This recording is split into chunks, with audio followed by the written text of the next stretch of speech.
and welcome to Mythmakers. Mythmakers is the podcast for fantasy fans and fantasy creatives, brought to you by the Oxford Centre for Fantasy. My name is Julia Golding. I am the director of the centre, and I'm also definitely a creative in that I write novels and many other things.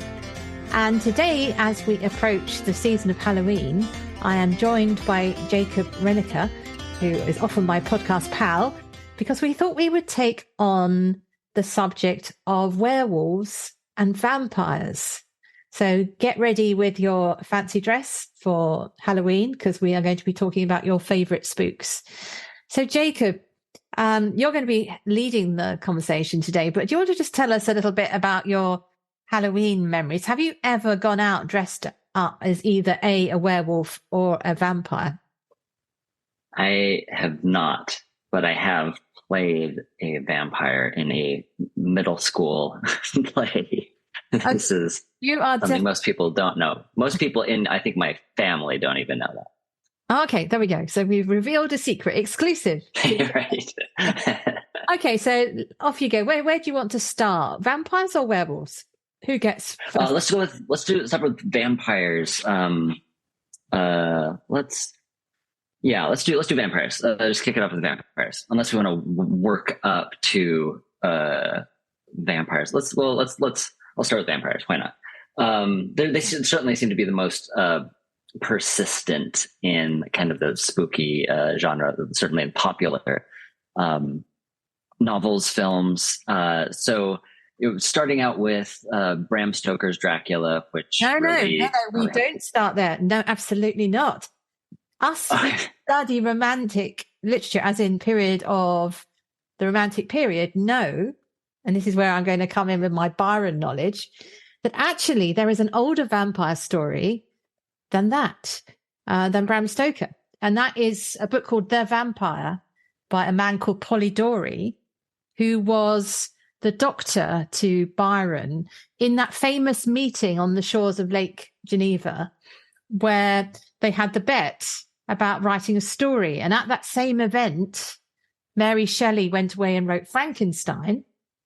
Hurrah for Mary Shelley.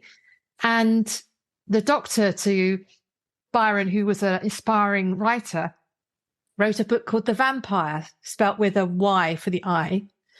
And it's the first vampire story which cast the vampire as a sort of gentleman, as opposed to a sort of creature in the forest kind of thing, how it had been in folklore.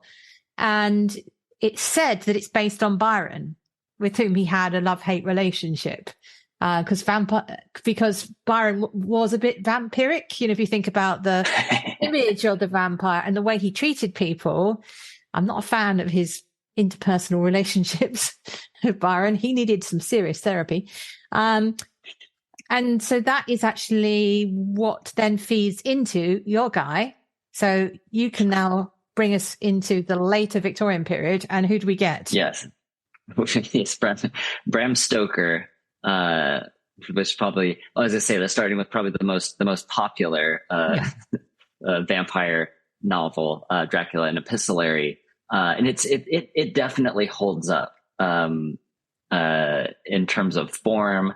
Really intricately crafted tale, and the archetypes that continue through strongly to today. You have every few years or so there's a reimagining of Dracula in some way, shape, or form, right? So one of the most recent ones, of course, reimagining or just retelling the main primary story or following certain characters. There's the Voyage of the Demeter, recent film that kind of follows the ship, as the Dracula's body and dirt and coffin are being transported. You have kind of an episode where it's on a ship, and so this is kind of focusing in on that. It's kind of a horror story taking place kind of more contained on a ship.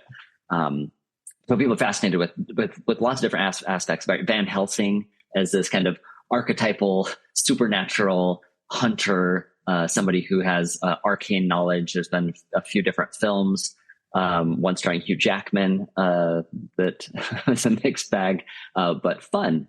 and you have reimagining Van Helsing as a female character in a few different kind of television adaptations. So there's certainly a lot of meat there for people to revisit and reimagine.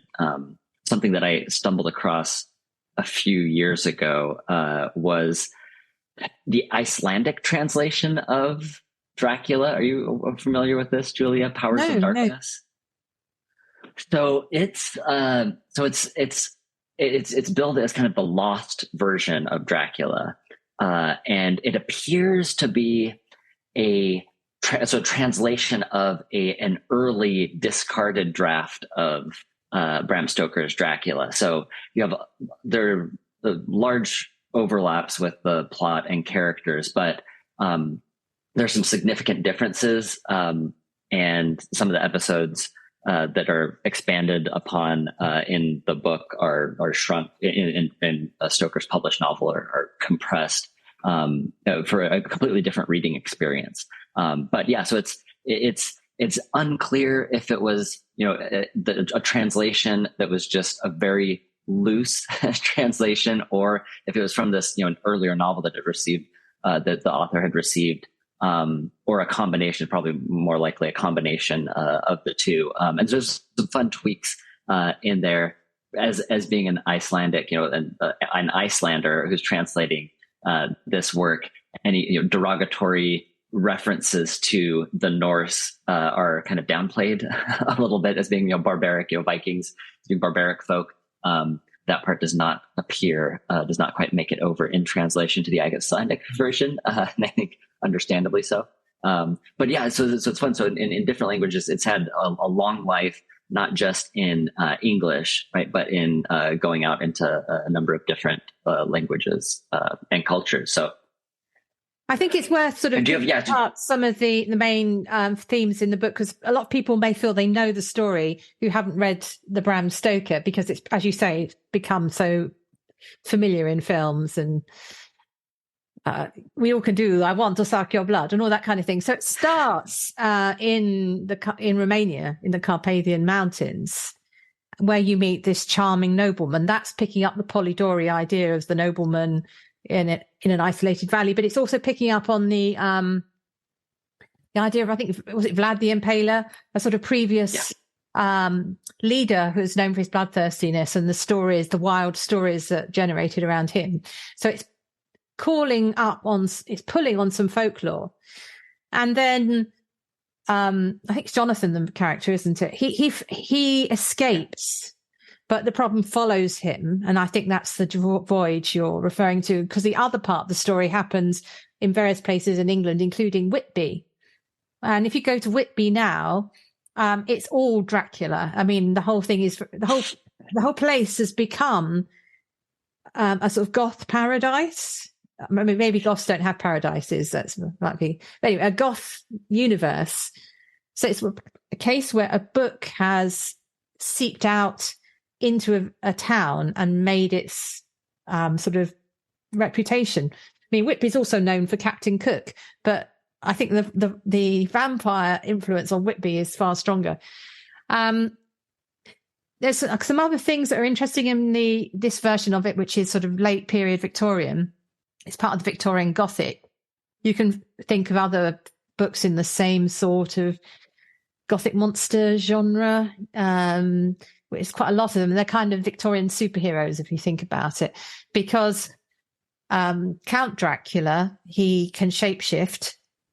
And a lot of the things which we have as a sort of connection with vampires sort of start there. The idea of holy water and stakes, and wooden stakes being a way of killing them, not having a reflection, those things all start in this period. And in fact, one of the fascinating little bits of trivia which my social media team dug up was that the reason why vampires aren't supposed to have a reflection in a mirror is because old-fashioned mirrors used to be backed by silver. And silver is one of the things which is supposed to be the sort of killer of a vampire. So the idea it kills and werewolves too. supposed to sort of negate the image somehow, which is an interesting theory. I don't know if it's true, but it seems a nice theory. So there's all these, the vampire folklore, but I think there's a huge thing here, which the 19th century vampire has then put into 20th century and 21st century, which I'm sure we're going to talk about now, is that vampires are considered to be sexy. It's about a form of sublimated sex, without actually the idea of being bitten and turning women into sort of vampire maidens, all this kind of stuff. There's a kind of harem thing that he has going. There is an element of a sort of adult pleasure going on in vampires, which you don't get with an ogre or a troll or anything like that. Not usually. And I think you can see that thread if you just think of who is cast in the movies to play these characters and what the modern version of vampires have done with it. It has taken that element very much more strongly, with some exceptions, which we'll get to when we talk about the modern period. Right. So I think that Bram Stoker, and there's also a connection here to the theatre, because I think Bram Stoker often wrote, I think it may even started as a melodrama. But anyway, he was from that world of the Victorian stage. So there's a connection there to, the mustachio twirling villain of Victorian tying maidens to train tracks. It's got that kind of heightened silly drama in it, which is quite enjoyable if you sort of go with the make believe. And the other thing I'd say about it, that actually there's some interesting female characters in Dracula.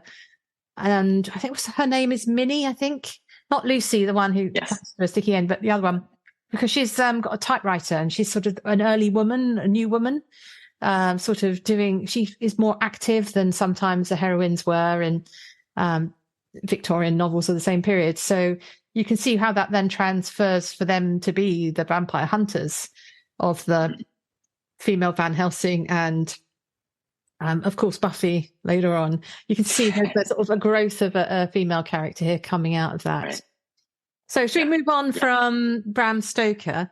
Because I think what then happens is, of course, that the story gets picked up by early Hollywood. It's one of the sort of early films, isn't it? Where you get Bela Lugosi. Yes, kind of iconic. As Count Dracula, and that's So it has a life definitely on film.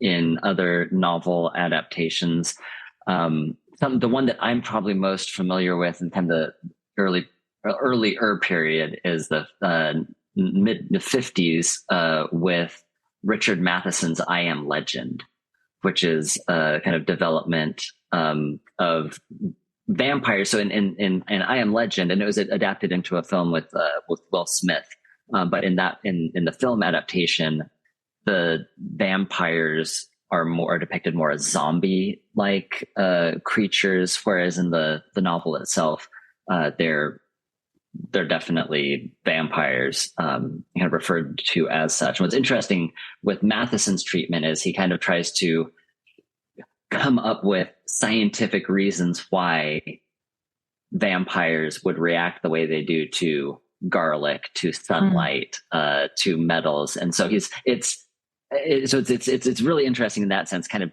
trying to provide a more kind of rationalistic explanation for how, if vampires existed, how might that work? Because this is also one of the first, or not one of the first. It's an early example of a novel that takes the idea of a pandemic ravaging the globe and then transforming the population into some either decimating or transforming the population into something monstrous. And so the pandemic is responsible for turning most of the world into these kind of vampiric creatures. And so you have kind of this kind of semi-scientific, more rational approach to how that might develop to make it more, I guess, reasonable, plausible, even perhaps kind of. So it's more of kind of like the science fiction-y strain, but not going into space science fiction, but rather trying to take the vampire mythos and root it in science or tie it in some way to scientific process and method, which I found is really interesting, kind of a different take on a vampire. And then my next sort of stepping stone is the kind of Anne Rice vampire series. And then the film Interview with a Vampire, which I've seen they've just remade, haven't they? I haven't watched it yet, but I saw there was a new trailer come out. Adaptation. I know there's the series, a television series. Oh, it's a series, is it? More long form television. Yeah. So I think was that an early Tom Cruise film? Am I got that right? Yes. Tom Cruise, Kirsten Dunst, Brad Pitt, I believe is there. So it's just, so when you were talking about the people that they cast as vampires, you don't get much more of an attractive slant to vampires than you do with the film Interview with a Vampire. So there's that. And then the Anne Rice books, I think, maybe the films as well, have spawned a whole genre of urban fantasy. I think we can just hit on a few sort of headlines on that. There are some that follow pretty much the same playbook of the sort of sexy gentleman vampire type, which you see in. Actually, that's the kind of thing you get in Buffy the Vampire Slayer, isn't it? They're all incredibly good looking, and they have that appeal to them.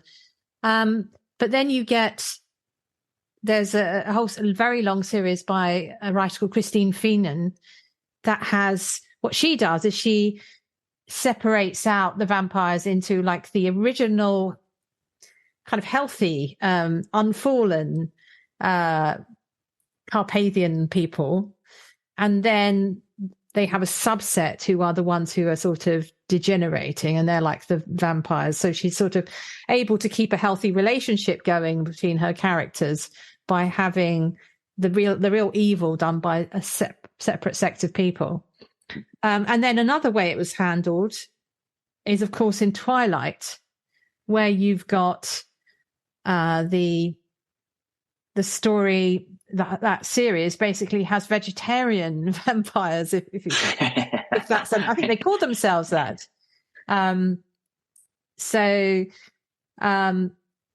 Jacob's the werewolf. Which way around is it? He's the werewolf. Yeah, Jacob. Edward Cullen. That's right. Yes. Gosh, I'm terrible. My memory of Twilight is fading. Edward's family are sort of basically controlling their appetites with very strict rules. And this is where I think that the connection to sex is apparent, because it's all about restraint. And I've got this little theory that in the same way as you can have romance, really intense romance, as you can in something like a Jane Austen, with very little physicality, there isn't a Jane Austen sex scene. No, that's not necessary, because it's all intense emotion and romance. I think what was happening in Twilight, which obviously was a YA book, before they get married in the last book, but it was all about a very intense sublimated romance, with the metaphor of not going too far was about sucking, him sort of succumbing to the temptation of drinking her blood. And it's quite funny when you actually sort of see that, because it's a kind of language that allows young teen readers to feel all those emotions without doing a sort of erotica, 50 Shades, which is where it went next when someone did fan fiction. So those intense rules connected Twilight to a sort of romance world of vampire. And so it meant that the people who were the bad vampires were the ones who were living outside the strict rules. They were basically very promiscuous in terms of their blood drinking and murderous. So, yeah, it's quite fascinating watching how that developed. Have you read a book where anyone's done anything very different with vampires? Yeah, a couple that come to mind. One that's probably the most different would be Abraham Lincoln Vampire Hunter. All right. I don't know if you're familiar with that one, right? So, Seth Graham-Smith. It was adapted into a film by the same title. The book is surprisingly good. I don't want to say that as a, you would expect it to be, just a like pulpy, kind of adventure and silly, but he grapples with some like really serious themes, right? Death, and it's it's Lincoln, and there's trying to understand life and his place in the world, and then kind of recasting, it's a kind of an alternate history, not really alternate history, but really like what was really happening was in the South. The reason why the slave trade wasn't just economic, but it was also as kind of a ground for vampires who were coming over to the Americas to feed, so that they were being used as, essentially the plantations were also feeding troughs for vampires. And so the South gets recast not just as like economically, the morality of slavery takes an additional dimension there. And so there's some really interesting things that they're able to do with vampirism and living off of the life of someone else. Yes. So taking themes of slavery and kind of more of economic rather than the romantic, like you were saying, but more of the economic angle of vampirism. So it's, I actually highly recommend the novel. No, that sounds great. Vampire Hunter. I carrying on this theme of vampirism as a metaphor, that's a really fascinating one. Because I think the sort of gentleman vampire, the aristocrat, the 19th century version is a sort of almost like an economic analysis of the class system, of the way they live off the peasants. So then it becoming a metaphor for a sort of a personal romantic metaphor. And then you're saying it's got this economic slavery angle. This is good stuff.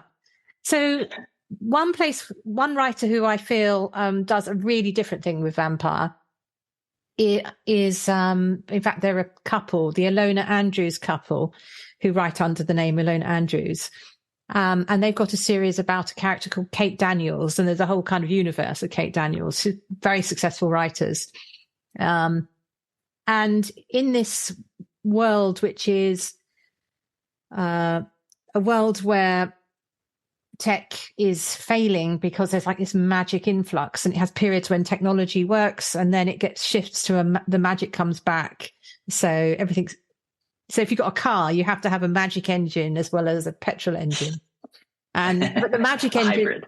takes, a hybrid. Exactly. I mean, again, there's another sort of mocking of our ways, isn't there? You have to take 15 minutes to get the magic engine working by chance. It's great. Anyway, but what they've decided to do with vampires is in this, it's got elements of dystopia in this world, that if you are dying and you want to get a sort of some money for your family, you can sell your body, like selling your body to science, to people who they basically take human bodies and then they sort of pilot them. So for them, it's more like the zombie idea, but the vampires are like husks of people who then get super strong and other things, which are piloted by this corporation, who are using them as labor and as kind of armies. And it's a very, very different way of thinking about it. And when I didn't start at the beginning of the series. I came across it by dipping into a book that was in a completely different, it was very established narrative by then. So they'd stopped explaining and I just couldn't get it to start with. So I had to go back and read the first one and think, oh, right. That's what you're doing with your vampires, because it's the opposite of the attractive, sexy vampire. These people they've gone for, well, what's the opposite to that? And I suppose there it's saying that rather than the vampires do have the ability to sort of attack people, but actually it's humans living off vampires. And it's like switching the whole model. So that's quite an interesting take on vampires. Yeah, that's great. I'll have to look at that. Yeah. No, the Kate Daniels series is great fun. It's one of my, I follow it. That whenever there's a new one out, I will get it. I think it's at least 10 books or so long, but they're very prolific writers. And it's the vampires are one segment of their world. It's just one part of the magic economy. Nice. So yeah, I'm going to read Abraham Lincoln Vampire. Abraham Lincoln Vampire Hunter. Yes. Yeah. Last one I just want to make sure and mention is The Historian by Elizabeth Kostova. And that one, I feel like I kind of want to end with that one. It's almost kind of a return to Stoker, where it's taken more seriously and more historical research. So it's this is another one that I highly recommend. It's really a literary vampire novel that is blending history, monastic history, Carpathian history, and folklore, and weaving those together with kind of and whereas in Stoker's Dracula, you have through epistolary form, you're kind of piecing things together to find out what's happening in real time or slightly staggered time. This one is really kind of trying to uncover a mystery that's happening 1,000 years or so ago, and a present day timeline. And the main character is a historian that's looking to this time period. And so it's really well done. In terms of research, and she also cites all of her sources that she used in creating this novel. So it's clearly well thought out, well researched. Pacing's great, and so if you want something that is a little more literary in your vampire fare, then I would recommend The Historian. Great. Okay, let's turn now to werewolves. What did you find out about the origin of werewolves? I was having a little rootle about in this. What did you find out? This is where werewolves is where that is a little more. It certainly isn't as prominent culturally. One of I want to say, in terms of novels, The Werewolf of Paris in 1933 was one of the first ones. As I was kind of looking into this, did you find anything? Yes, I did. I can raise you the Epic of Gilgamesh, which is the known Western prose. So this is thanks to Westport Library Guides. It says that that Gilgamesh jilted a potential lover because she turned her previous mate into a werewolf. So, dangerous women turning lovers into werewolves. And another version is the Greeks apparently got into the act because Zeus turns Laocoon and his sons into wolves. This is all thanks to Westport Library, so do go and look at their article.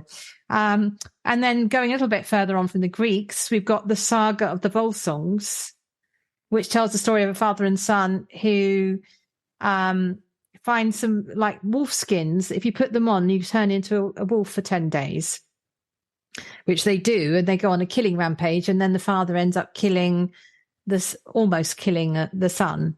So that's I like that idea of putting on a pelt and that's very good. So it's got a very ancient lineage. You can't get much earlier than Gilgamesh.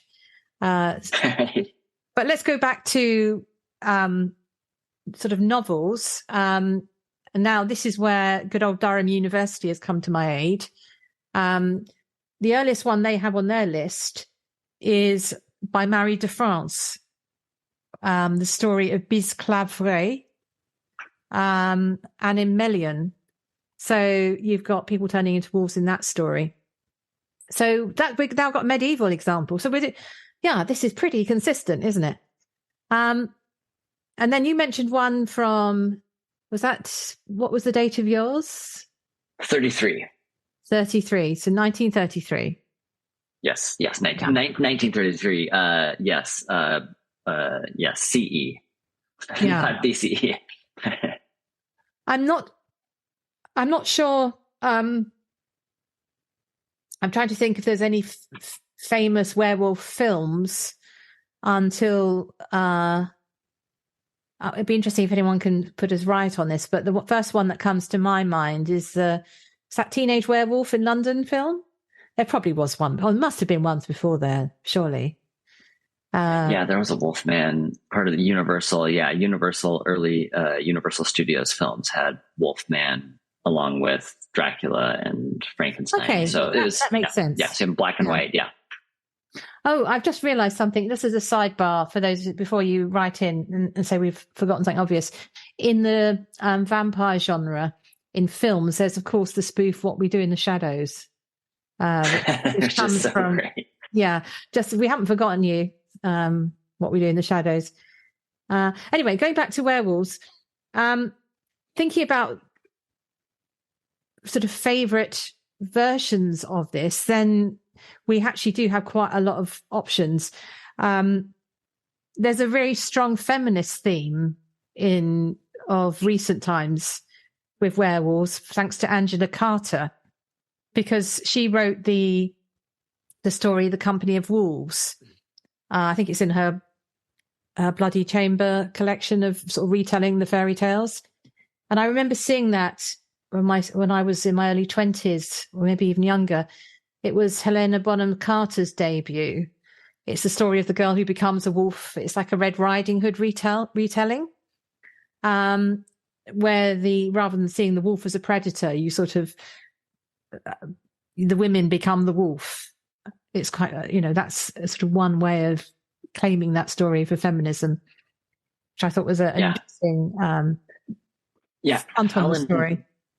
Yeah, Alan Moore in his run on the Swamp Thing comic.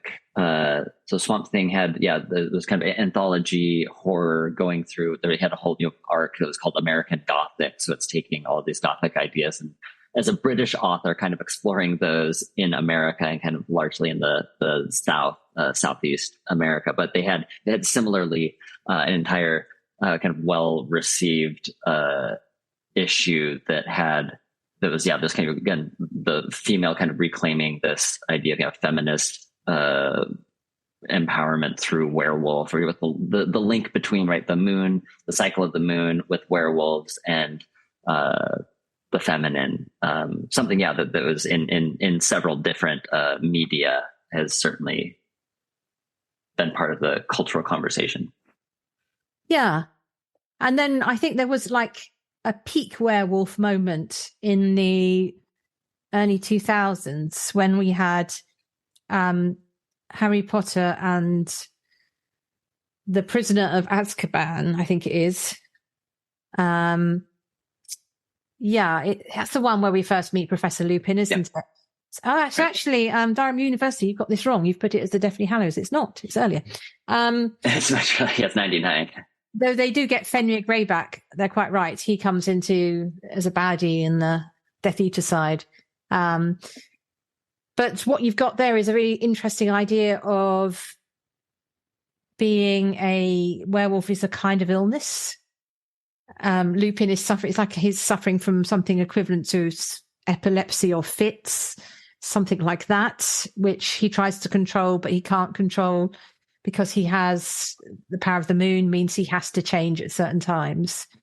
And I think that's a really brilliant idea of, because you love Professor Lupin so much, and then seeing the pain that he experiences of transforming, and how this explains how Harry Potter's father's generation became the animals to be with him during his illness. There's lots of bits of the plot that this explains and falls into place at this point, and the shaking shack and all that. So that's good. And then also going back to Twilight, of course, we have, as well as the vampires, we've got the werewolves of Jacob and all that side in the Twilight saga. So we had loads of stories about werewolves coming through at that point, which has then since fed on into urban fantasy literature of all sorts. And I think it's that big bulge of readers of Harry Potter generation going through, still wanting stories that involve werewolves and whatever, that's powering the ongoing presence of werewolves in urban fantasy. And very often now as a urban romance. I suppose it has. So whereas the vampire is your gentlemanly, Byronic figure, werewolves is literally an alpha male. It's that idea of, the sort of, I suppose that's a bit like Wolverine. I know Wolverines aren't the same thing as a wolf, but that character, Hugh Jackman character, all those physical traits of being the strong and the protector and with the claws and what have you, it's all that kind of stuff. That's the fantasy going on there. So it also has a sexy side to it as well. Right. And I think, that there's really kind of it seems to be, and as it, like you said, in urban fantasy and more like YA books, a good example, I think Shiver by Maggie Stiefvater, that has the primary werewolf that the protagonist is interacting with, quotes Rilke, is always reading Rilke. So you have kind of this like intellectual werewolf, an intellectual werewolf. But then changing, and I think that use of the werewolf kind of highlights this, and the use in YA is this, a transformative period, right? So adolescence as changing from one sort of innocent, harmless creature into something that can do much more damage or is like uncontrollable, right? So you almost have a Jekyll and Hyde kind of situation here, right? So the werewolf in some cases becomes a venue for releasing pent up, untamed energy, right? Being free from the strictures of society, propriety, that sort of thing. So I think that there's part of that going on in YA literature as transformation, as metaphor for adolescence and like development, from youth into something different and scarier than youth. Because you get the muscles, don't you? And you get you get hairy, all those things. Right. I hadn't thought of it like that, but you're right. It's definitely puberty on steroids, isn't it? Yes. And we have an Oxford connection here, of course, which is both in C.S. Lewis and J.R.R. Tolkien. So in C.S. Lewis, you've got a werewolf character in Prince Caspian that I remember, in the battle in the mound where the stone table is. So it's part of his, not individual character, but they're part of that world. And then you've got in the Silmarillion, you've got, they unfortunately get a bad press in the Silmarillion because they're part of the fallen world. There's Drauglin, so I don't know if I've said that right, Drauglin, who's the first werewolf who's bred by Morgoth in the First Age.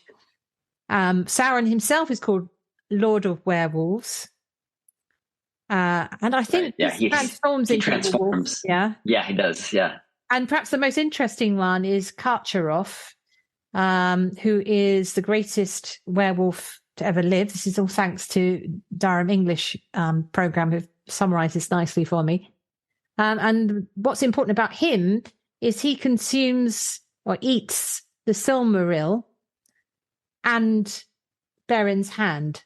Right. And runs off with the Silmaril burning in his stomach, which means when Beren turns back to meet Lúthien's father, he's able to say the Silmaril is in my hand. Right. That's such a great bit. Yeah. So that's very saga, fulfilling the prophecy, but in a different way from what everybody expected. Yeah. So, of course, that's drawing on the sort of Fenrir, that myth of the great wolf from Viking sagas. So, yeah, there is that kind of version of the werewolf. Yeah, and I love, and something that in addition to that with the Beren and Lúthien story is that I think adds to the creatures transforming themselves is when Lúthien and Huan are favorite talking dog, right? They rescue Beren from Sauron at Minas Tirith, and then they're going to kind of storm Angband where Morgoth is, to take the Silmarils. But to get in, they have to disguise themselves, right? So Beren, it takes on the skin of Draughlin, and it says, Luthien uses her magic to kind of fit it to him, so he, in essence, kind of looks like Draughlin, so he looks like a wolf, and in some cases might seem to be like riding or running, kind of taking on the characteristics of the wolf. So it's kind of a second degree transformation there. And as he's running in, Luthien takes on the skin of Thorin Wethil, who was this vampire, like some sort of bat creature. I mean, it's not really fleshed out well. So you have this kind of werewolf creature and bat vampire creature who are the best of friends and lovers. And this passage, I want to read this passage because it's just so great. This is great. I love this. Both the spookiness as well as kind of the romantic connection. So this is from the Silmarillion. Beren became in all things like a werewolf to look upon, save that in his eyes there shone a spirit grim indeed, but clean.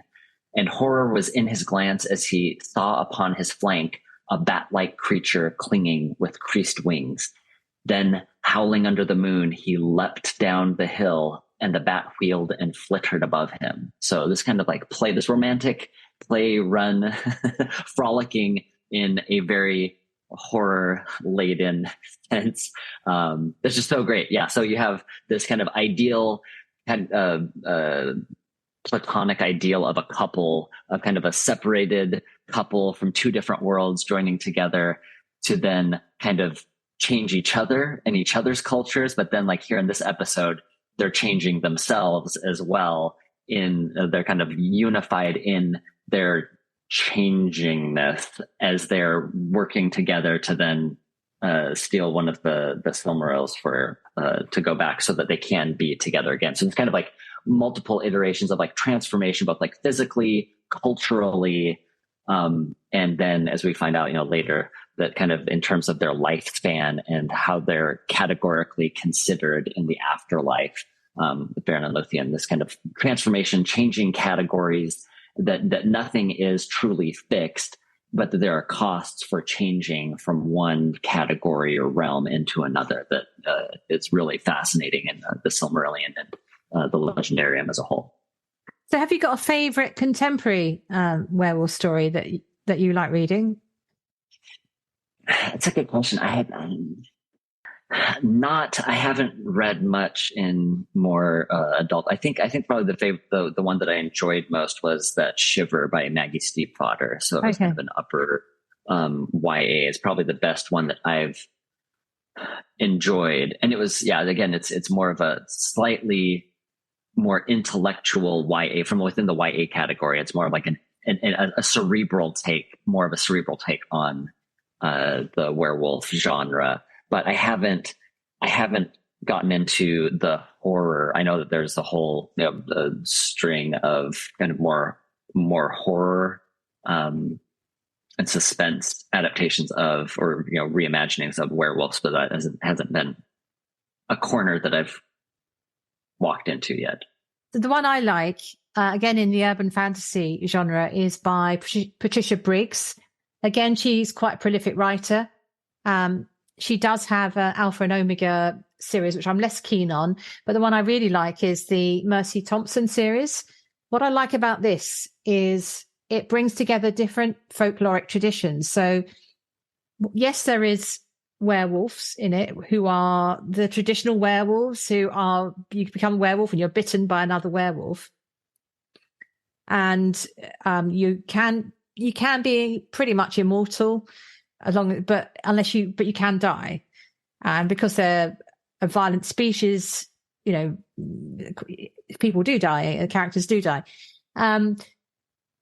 But the main character is a skin changer from the Native American population. So taking a different set of folkloric ideas about people who change into another animal.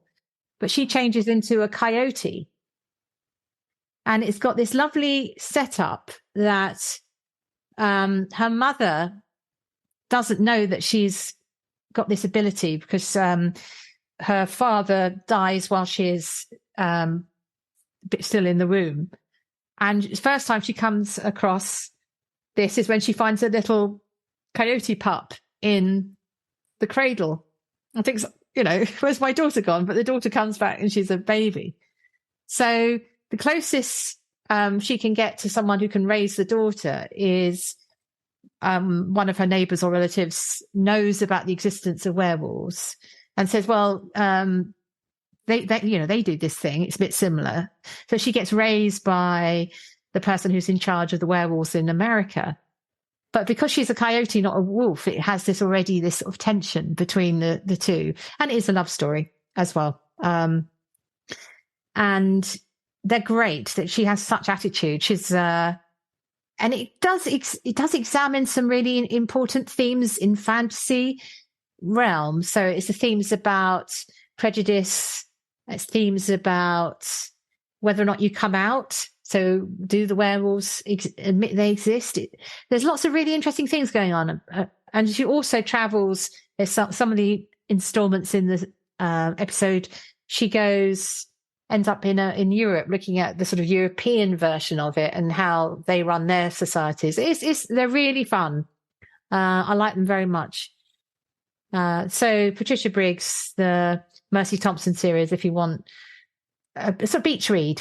Or maybe a beach read is the wrong thing to say now. A sort of fireside read for those of you who like a little bit of romance, but not a sort of twee, sickly romance. It's got it's an adult set of relationships, thinking about adult behaviours, how dealing with stepchildren, dealing with ex-wives. It's got a sort of properly grown-up environment that she's in. It's not a teenage YA title at all.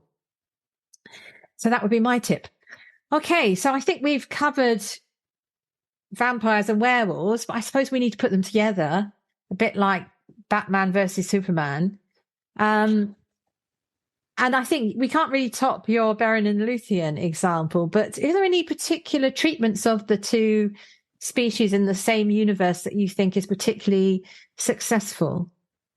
Let's see, there's the Underworld film series. You do have some of that. You do have, I think, some of that in Blade. There's, but there tend to be more, I think, in films. I mean, with Twilight as being, a kind of landmark in terms of popularity and widespread reading with clashing ideals between vampires and werewolves. And so, that's just, I'm interested. So we've talked about transformation, right? And they're both working as different metaphors. Is there something that you see about that makes the clash of those two types of transformations compelling? Well, I think you have to define your type, because if you can't really do a vampire who turns into a wolf and a bat if you've got them versus wolves. Right. That's just muddling up your transformation. Right. Right. Yeah. So I can certainly think of some good contemporary ones to put the two together. But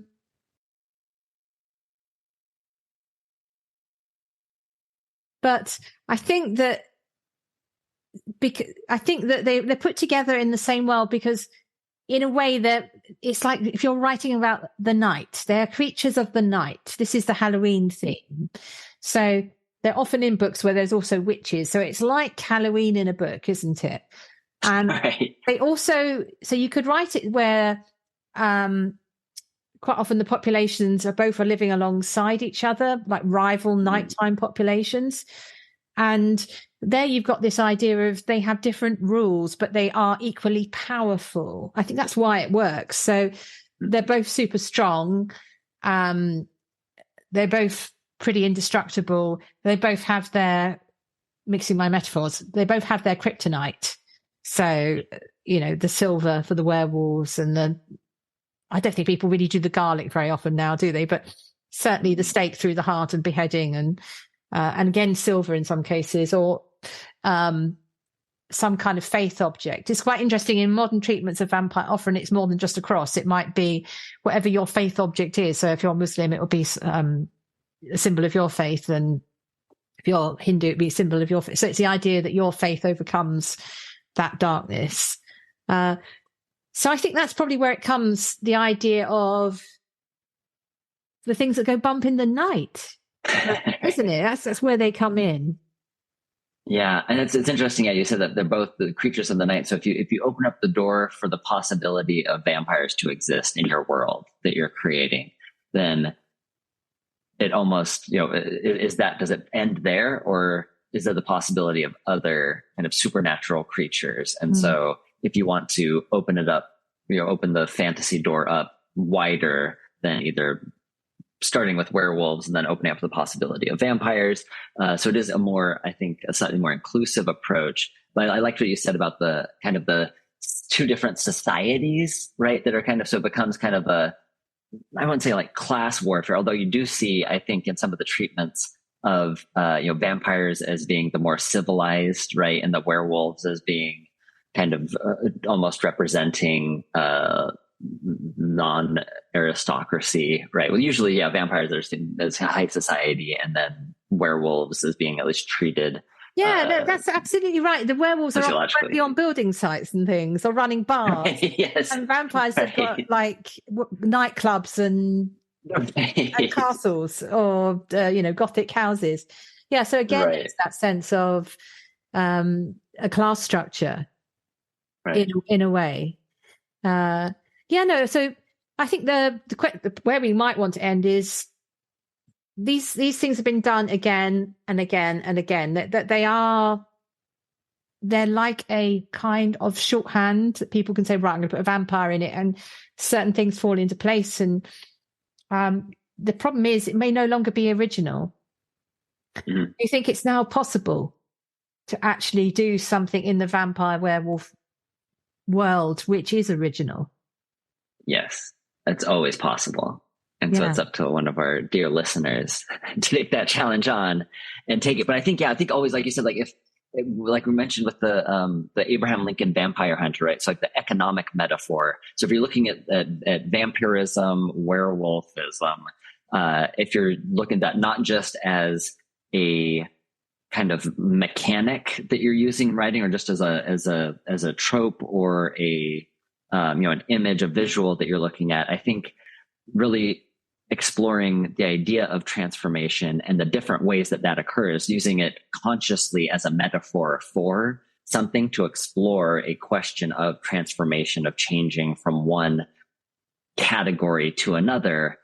I think there's still that, as long as there's, in our contemporary world, as long as there are tensions that come from changing categories, transitioning in any way, shape, or form, I think it can be relevant and can be informed by unique approaches to the idea of transformation in our own day. I look forward to seeing authors, screenwriters who are taking these ideas of transformation and really working them, taking an issue that is important to them, a question that's raised, and then seeing how that plays out using vampires and werewolves as kind of your operating image to kind of explore that metaphor. Yeah, I'm looking forward to it. I mean, the theme that came immediately to my mind is the idea of werewolves and climate change. So thinking of all the forest fires we've had, places that you could do something quite fascinating about that, and reintroduction of wolves back into environments. Right. So you can take real world events. Yeah. How would this impact a story where my character is a werewolf or interacting with werewolves? So because the world keeps changing, there's always going to be something new. Okay, so what's our last question? We always have where in all the fantasy worlds is the best place for something. Have you got your question ready? Yeah, and you kind of touched on it when you referred to the wizarding world, where you have, I think, one of the best places to be a vampire or a werewolf. I think it seems to be the wizarding world, because it's a place where you can have friends who can join you in your otherness, right? It's a world possibly where you're not alone in being different, but that there's a community that can support you and actually enter into that kind of otherness with you. I found that kind of particularly moving from kind of a sense of community. Where usually we think about werewolves and vampires as othering and as dangerous, but then the stories where people can overcome the initial visceral reaction to someone who looks, thinks, acts different, and really embraces that, kind of enters into that or sits with that person in that space is something that I find powerful and necessary and very important in the time we find ourselves in today. I think what would put me off going into the Harry Potter world is the idea that being a werewolf is akin to having an illness. So yeah, if I wanted to be a werewolf, I want to be somewhere where it's actually a thing of strength, and I could enjoy running through the forest. So I'd quite like to, the Mercy Thompson books I mentioned, it's quite good being a werewolf in that world. That's, if you're part of a community, as a structure, that's not too bad. But I'm not sure I'd be very good under authority, because they're under a sort of a pack structure. So perhaps I'd actually want to take myself as a vampire or myself as a werewolf into a world where I'd be completely free and it's not necessarily known too much. So you could do something wild and say, take it into, I don't know, the Star Wars universe, where you're not hunted because you're just one of the aliens at the bar. Right. So that might be a place to really sort of shake off any authority structure or prejudice against you, because you're just part of the general background diversity. So I think I'd quite like to do that. Take vampires and werewolves into space and see what happens there. I'm sure someone's written the book Werewolf in Space or Vampires in Space. But I think there's still more planets to explore.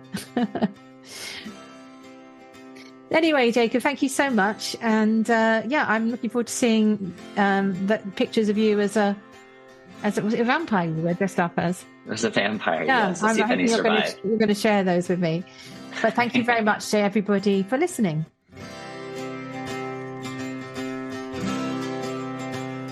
Thanks for listening to Mythmakers Podcast, brought to you by the Oxford Centre for Fantasy. Visit oxfordcenterforfantasy.org to join in the fun. Find out about our online courses, in-person stays in Oxford, plus visit our shop for great gifts. Tell a friend and subscribe wherever you find your favourite podcasts worldwide.